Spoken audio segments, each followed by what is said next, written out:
So guys welcome after a long time എന്നറിയാം. അതുകൊണ്ട് നിങ്ങളടുത്ത് ക്ഷമ ചോദിക്കുകയാണ്. വീഡിയോ ലേറ്റ് ആയതിനും ഡിലേ ആയതിനും sorry again.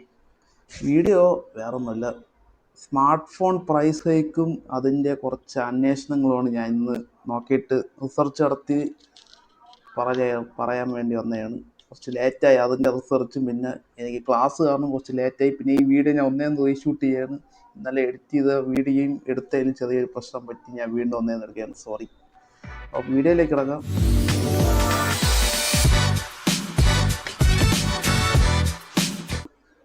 Video smart phone price hike, എന്താണ് ഹൈക്കിൻ്റെ കാരണം, എന്താണ് ഈ പ്രശ്നത്തിൻ്റെ മെയിൻ കാരണം എന്താണെന്ന്, അപ്പം അത് പറയാനാണ് വന്നിരിക്കുന്നത്. നമുക്കെല്ലാവർക്കും അറിയാം, നിങ്ങൾ എല്ലാവരും വീഡിയോ ചെയ്ത് കഴിഞ്ഞ് ഏകദേശം, ഞാൻ ലേറ്റാണെന്നറിയാം. ഇതെൻ്റെ ഒപ്പീനിയൻ പറയാനാണ് വന്നിരിക്കുന്നത്. ഈ സ്മാർട്ട് ഫോൺ പ്രൈസ് ഹൈക്കിനെ നമുക്ക് എങ്ങനെ പ്രതിരോധിക്കാം? അങ്ങനെ പ്രൈസ് ഹൈക്കിന് കാരണം എല്ലാവർക്കും അറിയാമെന്ന് പറഞ്ഞാൽ ഞാൻ പറയാൻ വീണ്ടും, Ram and SSD shortage, memory chip, പിന്നെ ചിപ്പ് സെറ്റിൻ്റെ പ്രൈസ് ഹൈക്ക്, അങ്ങനെ കുറേ എലമെൻറ്റ്സ് അത് കാരണം ഈ വർഷത്തെ എല്ലാ ഫോണുകൾക്കും അത് ബാധിച്ചിരിക്കുകയാണ്. പ്രത്യേകിച്ച് എല്ലാ ബ്രാൻഡുകളും, ആപ്പിൾ ഉൾപ്പെടെ. ഈ പ്രൈസ് ഹൈക്കിനെ കൺട്രോൾ ചെയ്യാൻ വേണ്ടി ആർക്കും പറ്റിയിട്ടില്ല. ഈ റാം ഉണ്ടാക്കുന്ന 3 കമ്പനി, റാം SSD ഉണ്ടാക്കുന്ന 5 കമ്പനികളുണ്ടായിരുന്നു മുമ്പ്. സാംസങ്, SK ഹൈനിക്സ്, മൈക്രോൺ, ക്രൂഷ്യൽ, പിന്നെ ചൈനീസായ CXMT, അങ്ങനെ 5 കമ്പനികൾ. ഇപ്പോൾ അതിൽ മൈക്രോണും ക്രൂഷ്യലും ഫീൽഡിൽ നിന്ന് ഇറങ്ങി. അവരിപ്പം AI ഡെവലപ്മെൻറ്റും പിന്നെ ഡാറ്റാ സെൻറ്ററിന് വേണ്ടി അവർ ബൾക്കിന് പ്രീ ഓർഡർ കിട്ടി അവർ അതിലോട്ട് പോയി. നല്ല ക്യാഷ് കിട്ടുമല്ലോ, ചിക്ലി കിട്ടുമല്ലോ, അപ്പോൾ അവർ അതിലോട്ട് പോയി. നമ്മൾ ഇവിടെ മൈക്രോണും ഇല്ല, ആപ്പാടുള്ള സാംസങ്, SK ഹൈനിക്സ്, പിന്നെ ചൈനീസ് CXMT. CXMT ആർക്കും നോക്കൂല. ഷോമിയും പിന്നെ വേറെ ഏതൊക്കെ ചൈനീസ് ബ്രാൻഡ്സ് മാത്രം കുറച്ച് യൂസ് ചെയ്യുന്നുണ്ട് പ്രൈസിനെ കൺട്രോൾ ചെയ്യാൻ വേണ്ടി. അങ്ങനെ ഇത് കാരണം ഈ വർഷം ഉണ്ടായിരിക്കുന്ന ഇൻഫ്ലേഷൻ വന്നിരിക്കുന്നത് നമ്മളെ ഫോണുകൾക്കാണ്. പ്രത്യേകിച്ച് 20,000-ൻ്റെയും 30,000-ൻ്റെ ഇടയിൽ ഏറ്റവും കൂടുതൽ ബാധിച്ചിരിക്കുന്നു. അതിൽ ഫസ്റ്റ് പറയാനുള്ളത് സ്പെസിഫിക്കേഷൻ ചവിട്ടി താഴ്ത്തി.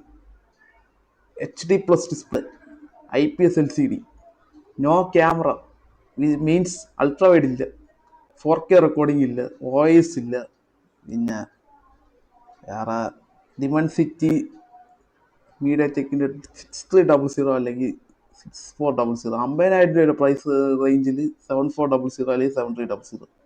ഇതൊക്കെയാണ് ഇപ്പോൾ യൂസ് ചെയ്യുന്ന അവസ്ഥ.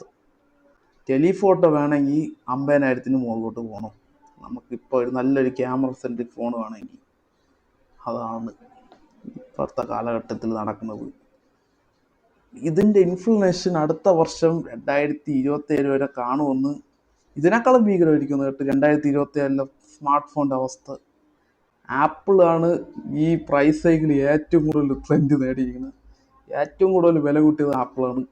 50,000-60,000 രൂപ വെച്ചാണ് ചില പ്രോഡക്റ്റുകൾ പൈസ കൂട്ടിയിരിക്കുന്നത്. ഇങ്ങനെ എന്ത് പറയാ, പിടിച്ചു നിർത്താൻ നോക്കിയിട്ട് നടക്കണില്ല. ഇതിനെ ഇനി പിടിച്ചു നിർത്താൻ ഇനി നമുക്ക് ഒരു വഴിയേ ഉള്ളൂ. ആരും നല്ല ഫോൺ ഉപയോഗിക്കുന്നവർ സ്മാർട്ട് ഫോൺ വാങ്ങിക്കാതിരിക്കണതാണ് നല്ലത്. അപ്പോൾ അവർ തനിയെ പ്രൈസ് കുറച്ചോളൂ. അല്ലെങ്കിൽ ഈ റാം SSD ഉണ്ടാക്കുന്ന ഈ ബ്രാൻഡുകൾ വിചാരിക്കണം, എന്നാലേ വല്ലതും നടക്കുകയുള്ളൂ. മുമ്പ് നമ്മൾ 5G ഇൻഫ്ലുവേഷൻ വന്നല്ലോ, അതേ അവസ്ഥയാണ് ഇപ്പോഴും. അങ്ങനെ ഇതിൽ പ്രോട്ടിപ്പ് എനിക്ക് പറയാനുള്ള വേറൊന്നുമല്ല. സ്മാർട്ട് ഫോൺ നല്ല കണ്ടീഷനിലാണെങ്കിൽ ആരും അത് മാറ്റാൻ നിൽക്കേണ്ട. നല്ല വൃത്തിയായിട്ട് ഓടുകയാണെങ്കിൽ അത് തന്നെ യൂസ് ചെയ്യുക. പിന്നെ സ്മാർട്ട് ഫോൺ അത്രയ്ക്ക് മോശമാണെങ്കിൽ ഈ വില കുറഞ്ഞ സമയത്ത് തന്നെ അപ്പോഴേ തന്നെ ഫോൺ എടുത്ത് കണ്ണും പൂട്ടി നല്ല സ്പെസിഫിക്കേഷൻ ഉള്ള ഫോണുകൾ.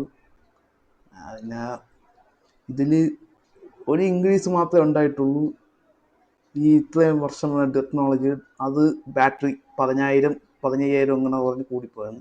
അപ്പം നല്ല ഫോണുള്ള വീഡിയോയ്ക്ക് വേണ്ടി 30,000-ൻ്റെ പ്രൈസ് ടൈമിലും 25,000 രൂപയുടെ പ്രൈസ് ടൈമിലുള്ള വീഡിയോസ് ഞാൻ ഇവിടെ കാർട്ടിൽ ലിങ്ക് ആഡ് ചെയ്തേക്കാം. അപ്പോൾ ഇത്രയാണ് ശരി ഗൈസ് പറയാനുള്ളത്. ബൈ.